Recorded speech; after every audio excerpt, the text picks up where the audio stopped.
नमस्कार,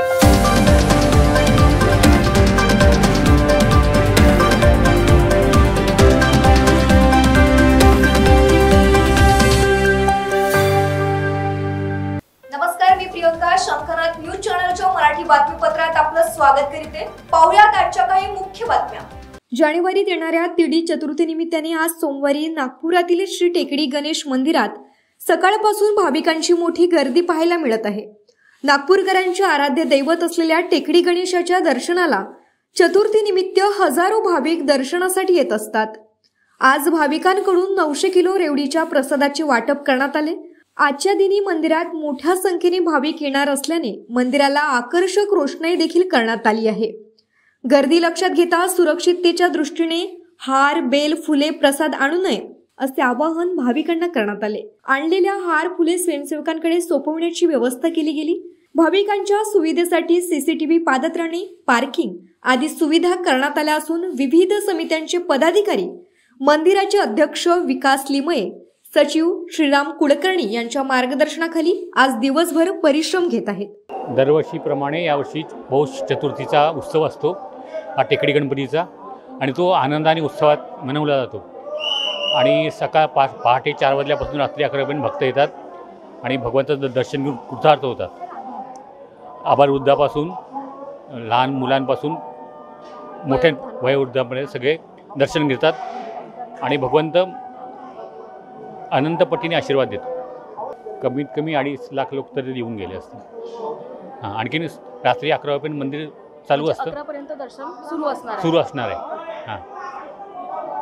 आणखीन गणपती बाप्पा सर्व मनोकामना पूर्ण करणारे आहे. आणखी सर्व धर्मियांचं आकर्षण आहे गणपती बाप्पा. सर्व धर्माचे लोक दर्शन. सर्व धर्म विशेष आकर्षण आहे. आणि सर्व धर्माचे लोक सेवा करतात. अनेक प्रकारची सेवा असते. कोणी अन्नदान करतं, कोणी चपलांचं रक्षण करतं, कोणी दिवस मेहनत करून पब्लिकला कंट्रोल करतं. सगळे डिपार्टमेंट्स वगैरे सगळे मेहनत करून गणपती उत्सव आनंदाने आणि उत्साहाने पार पाडतात. आजच्या दिवशीबद्दल काय नवीन करण्यात आलं आहे यावर्षी? नए में ये है कि आप एंट्रेंस देख सकते हो. एंट्रेंस है और अयोध्या के लिए हमने इस बार अयोध्या की थीम पे पूरी रंगोली बनाया हुआ है कि ये शिव जी भी लौट रहे हैं, शिव जी के दर्शन करते हुए. तो ये सब कुछ दिखाया गया नया. वहाँ पर भी एक रंगोली बनी हुई है. इस बार का डेकोरेशन अलग थीम पे किया गया हुआ है. आप अंदर वो कैच कर सकते हो और आते वक्त किसी को बोरियत ना हो, इसलिए पूरा एंट्रेंस लास्ट तक पूरा पत्तियों से, बनाना लीफ से सजा गया. इको फ्रेंडली डेकोरेशन रखा गया इस बार, ताकि इन्वायरमेंट में भी कोई हार्मफुल ना हो चीज़ें.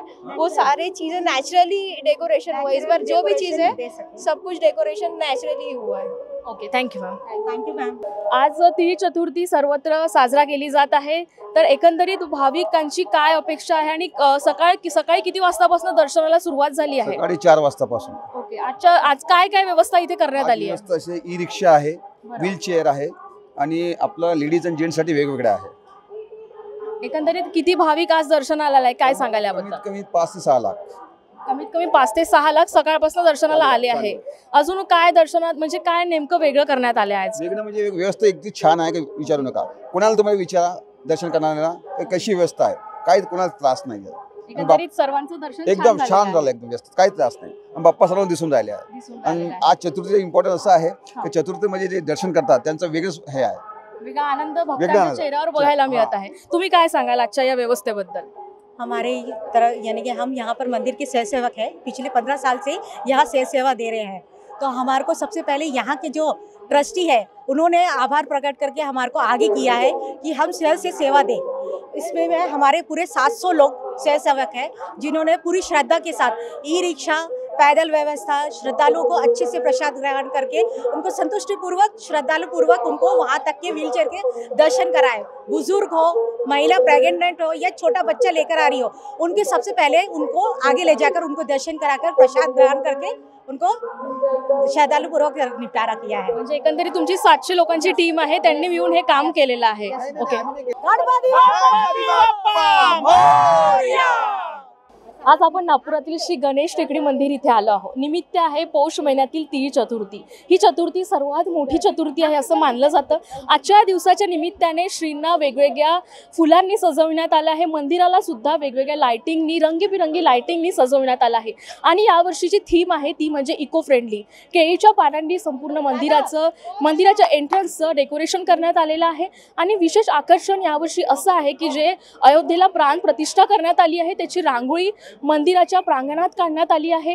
आणि विशेष आकर्षण परत इथे असं एक आहे की जे भाविक इथे दर्शनाला येणार आहे त्यांच्यासाठी तब्बल 900 किलो रेवडीच्या प्रसादाचं आयोजन इथे करण्यात आलेलं आहे। आणि भाविक म्हटलं की मोठ्या संख्येने आज इथे येणार, कारण की आजच्या चतुर्थीचा दिवस म्हटलं की नागपुरातील भाविकांसमोर श्री गणेश टेकडी हे मंदिर येतं, त्यामुळे इथे पोलिसांची सुद्धा आणि वैद्यकीय व्यवस्था सुद्धा इथे करण्यात आली आहे। कॅमेरामॅन प्रवीणसह अनुष्का काय, शंखनाथ न्यूज, नागपूर।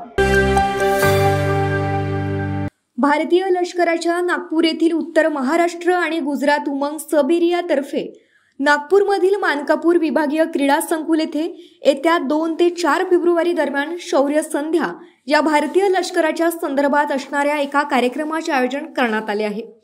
3 दिवसीय कार्यक्रमादरम्यान विद्यार्थी आणि सामान्य नागरिकांना भारतीय लष्कराच्या शौर्य कार्यवाही, शस्त्रास्त्र प्रदर्शन, भारतीय लष्कराच्या विविध तुकड्यांतर्फे केले जाणाऱ्या प्रात्यक्षिकांचे प्रदर्शन बघायला मिळणार आहे, अशी माहिती उमंग सब एरियाचे general officer in command major general SK Vidyarthi यांनी आज नागपूरमध्ये पत्रकार परिषदेत दिली। 3 फेब्रुवारी शुक्रवार रोजी सकाळी 11:30 पासून भारतीय लष्कराच्या ताफ्यात असलेले विविध प्रकारचे रणगाडे, हेलिकॉप्टर, शस्त्रास्त्रे, अभियांत्रिकी उपकरणे, त्याचप्रमाणे विविध लष्करी संग्रहालयाचे देखील दालने असणार आहेत। उद्घाटन समारंभ 2 फेब्रुवारीला संध्याकाळी 4:30 ते 6 या वेळेत होणार असून या दरम्यान प्रेक्षकांना विविध प्रकारच्या लष्कराच्या कार्यवाही, यामध्ये motorcycle display, army dog show, विशेष पथकांच्या कार्यवाही, army symphony band, drone display, flypast यांचा थरार अनुभवायला मिळणार आहे। 3 फेब्रुवारी ते 4 फेब्रुवारी दरम्यान सकाळी 10 वाजेपासून हे प्रदर्शन सामान्य जनतेकरिता खुले राहणार आहे। तरी या प्रदर्शनाला शालेय विद्यार्थ्यांनी आवर्जून भेट द्यावी आणि लष्करामध्ये भविष्यातील एक करिअर संधी आणि देश सेवेची एक अभूतपूर्व संधी म्हणून पाहावे, असे आवाहन मेजर जनरल SK विद्यार्थी यांनी केले आहे। कॅमेरामॅन प्रवीणसह सनी भोंगाडे, शंखनाथ न्यूज, नागपुर। ये इवेंट 2 to 4 मनकापुर स्टेडियम, अपना जो मनकापुर स्टेडियम है वहां पर होगा। किस तरह से इस एरिया का लेआउट होगा ये मैं इसके बाद में बताऊंगा।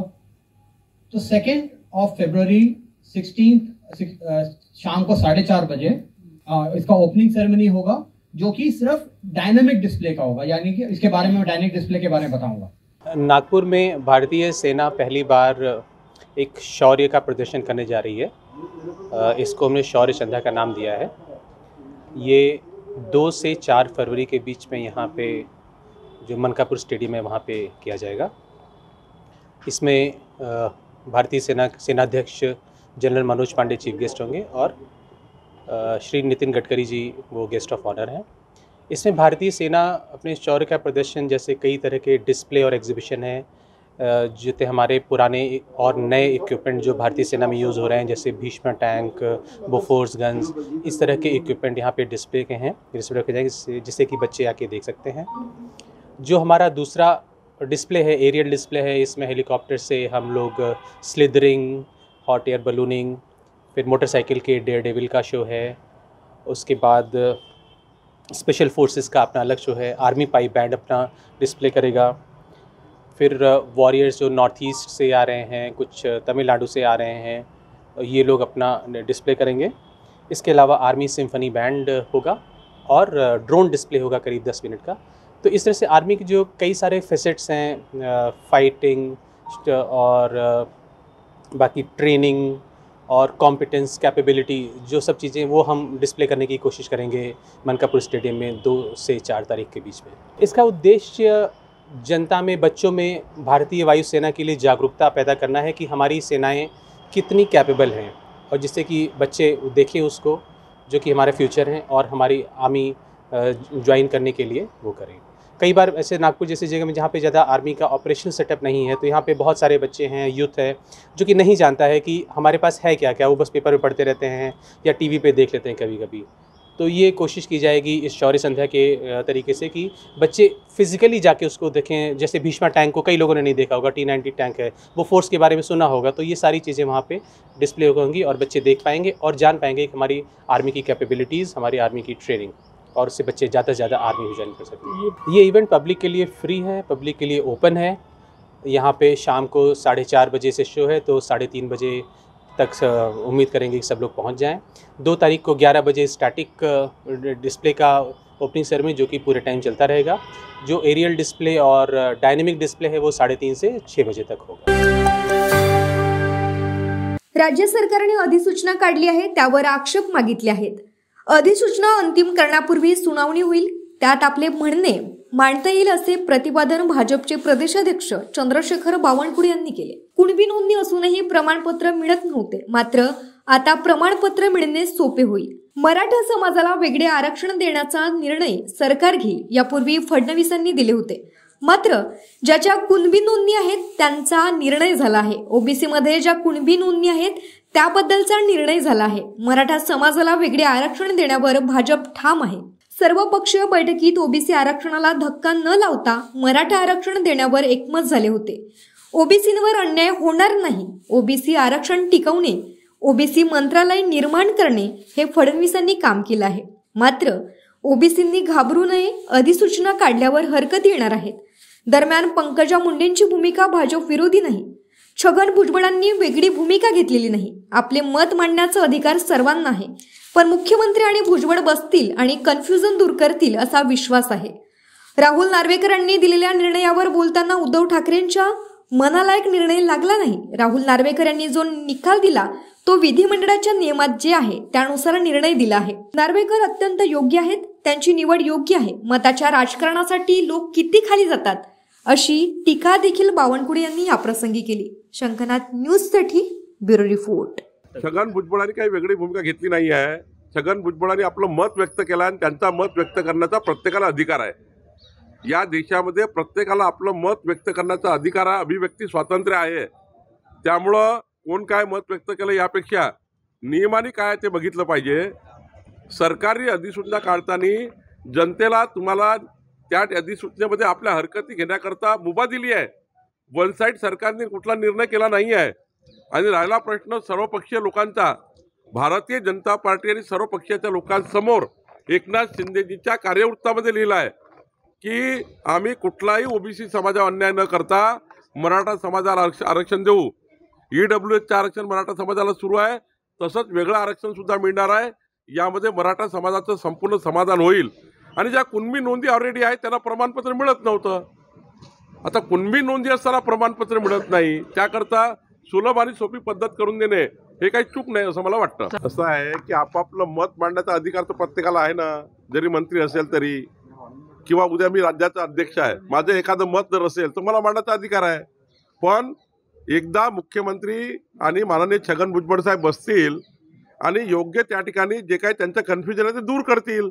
शेवटी कोणी भूमिका मांडली, एखाद्या मंत्र्यांना असं वाटतं की बाबा सरकारमध्ये हे योग्य नाही किंवा ते योग्य नाही, तर मुख्यमंत्री महोदय बोलवतील आणि बोलतील असं मला वाटतं।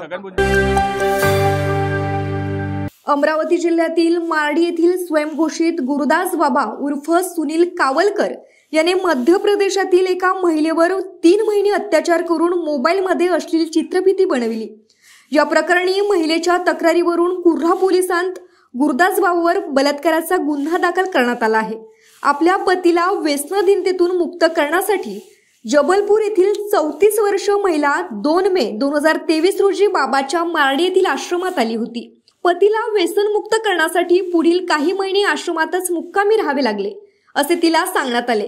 तिने आश्रमात राहण्याची तयारी दर्शविली। या दरम्यान 3 महिन्यांपर्यंत भोंदूबाबाने तिच्यावर सतत अत्याचार करून लैंगिक शोषण केले, लग्नाचेही आमिष दाखवले आणि या दुष्कृत्यानंतर तो फरार झाला। एक दिवस महिलेला मोबाईलमध्ये त्याने केलेल्या दुष्कृत्याची चित्रफिती दिसली। तिने जाब विचारला असता गुरुदास बाबाने दमदाटी करून धमकावले व 2 जानेवारीला तिला नागपूरला सोडून तो फरार झाला। काही महिन्यापूर्वी याच भोंदून सुनील कावलकरने गरम तव्यावर बसून लोकांच्या समस्या सोडवित असल्याचा व्हिडिओ जारी केला होता।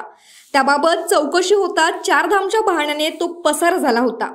या दरम्यान महिलेवर अत्याचार करून तो पुन्हा फरार झाला आहे। पहिल्या प्रकरणातच अंधश्रद्धा निर्मूलन कायदा अंतर्गत गुरुदास बाबावर गुन्हे दाखल करण्यात आले होते। तेव्हाच त्याच्या मार्डी आश्रमातून कुर्हा पोलिसांनी अटक का केली नाही असा प्रश्न नागरिकांकडून विचारला जात आहे। शंखनाथ न्यूजसाठी ब्युरो रिपोर्ट। 6 महिन्या अगोदर मार्डी परिसरातील एका गुरुदास नावाच्या बाबाचा गरम ताव्यावर बसण्याचा व्हिडिओ प्रसिद्ध झाला होता। तेव्हा अमरावती अनिशच्या टीमने तिथे जाऊन प्रत्यक्ष पाहणी केली होती।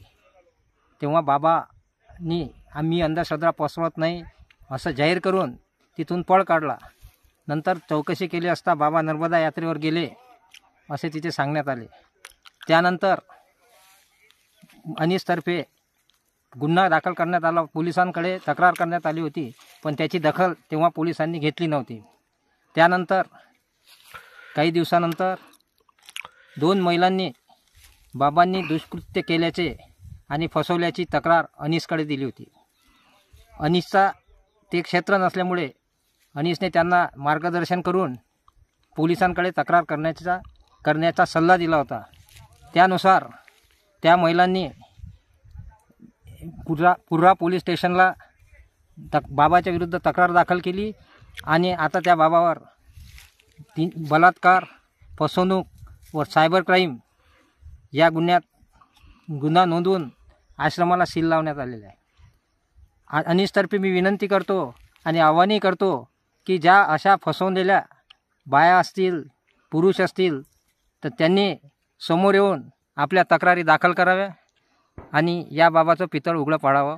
अमरावती रूरल घटक के कुर्हा पुलिस स्टेशन के अंडर में 25 जनवरी को एक एफआईआर दाखिल किया गया है, जिसमें एक 34 वर्ष की महिला जो है उन्होंने अपने गुरुदास बाबा उर्फ सुनील कावलकर जो 47 इयर्स के हैं, इनके खिलाफ़ में आरोप किया है बलात्कार का। उसके ऊपर में गुनाह हमने दाखिल किया है। आरोपी जो है वो अभी फरार है, उनको हम ढूंढ रहे हैं, वरना तपास जो है शुरू हो गया है, तपास चालू है। एंड इसके आगे बाकी जो मुद्दे जैसे जैसे हमारे सामने आएंगे उसके ऊपर में हम अपनी तरफ से कार्रवाई करेंगे। ये मैटर बहुत ही गंभीर है। फिरियादी जो पीड़ित महिला है, उनका ऐसा आरोप है कि आरोपी ने जो है इनका आपस में कुछ अश्लील वीडियो वगैरह रिकॉर्ड करके आरोपी के मोबाइल में रखा है, ऐसा उन्होंने आरोप वगैरह किया है। पुलिस हमारी तरफ से हम इस चीज़ को वेरीफाई भी कर रहे हैं, और क्योंकि अभी तक आरोपी हमारे ताबे में नहीं है, इसी वजह से ये जो संबंधित मोबाइल फ़ोन जो भी है वो भी हमारे हाथ अभी तक लगा नहीं है। आरोपी को अटक करना इम्पोर्टेंट है, और साथ में उसके यहाँ पे जो भी ये ऐसा है कुछ वीडियोज़ या फ़ोटोज़ वगैरह ऐसा कुछ है, तो उसको भी जल्द से जल्द हम जब्त करके, एक तो उसको गुने के उसमें एविडेंस की तरह तो हम यूज़ करेंगे ही, साथ में ये किसी और इसके लिए यानी सर्कुलेट ना करे जैसा हम वो भी कोशिश करेंगे। नहीं, यानी ये भी एक गंभीर मुद्दा है, यानी आरोपी को ना अटक करना, this is also very serious matter. तो इस मुद्दे को मैं भी देखूंगा। एंड एक बार ये जो आरोपी है एक बार हमारे ताबे में आ गया तो इनके ऊपर में जो भी प्रीवियस रिकॉर्ड जितना भी रहेगा उसके ऊपर में भी कार्रवाई हो, ऐसा मैं एन्श्योर करूँगा। तर हे होतं आजचं बातमीपत्र। पुन्हा भेटूयात पुढील बातमीपत्रात। तोवर बघत राहा शंखनाथ आवाज सत्याचा। नमस्कार। सर्व प्रकारच्या पाळीव प्राण्यांसाठी अत्यंत गुणकारी इनोटॉक्स पौष्टिक आहार, नैसर्गिक वापरा, केमिकल टाळा। इनोटॉक्ससह रोगराईस आळा घाला। पशुखाद्य टेक्नॉलॉजिकल ऑडिटिव्ह उत्पादनासाठी महाराष्ट्रातील सर्व जिल्हे व तालुक्यात डीलर्स नेमणे आहे। अधिक माहितीसाठी संपर्क करा 8446625542 738775157।